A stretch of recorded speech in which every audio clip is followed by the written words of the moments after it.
David, how much more do you think Glencore has to re-rate, and what would lead that? Well, first of all, we still think Glencore is trading at a significant discount to its intrinsic value, despite the fact that we've been owning the stock since 2015. We saw it go into the 60s, 60 pence level. Today we're at over 400 pence.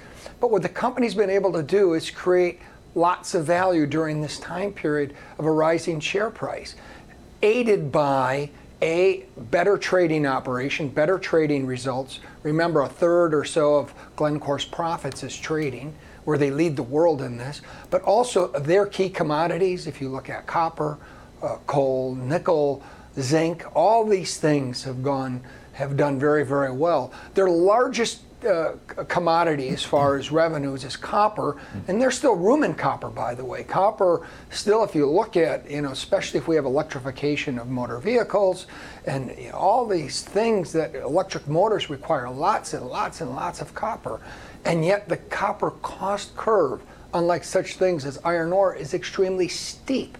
So if you want to get more and more copper, you can only do so at a higher and higher cost. And Glencore is one of the largest producers of copper in the world. And zinc and cobalt are other things that will benefit from this. So we're very, very happy with how they're positioned from the commodities perspective. And then they have that trading operation, which only goes from strength to strength. So we see a lot of room left in Glencore. So David, talk about that. The idea of Glencore, as I understand it, was a better mousetrap. You take such a commodity trading operation and put it together with a commodities company. For a time there, it looked like it was going to work. Now it looks like it's working. If you look at it, where is the growth going to come from? What is undervalued as you see it? Yeah, still the trading operation. They're going through some strategic relationships, as you've seen. They did a deal with the Russian oil company last year, as an example.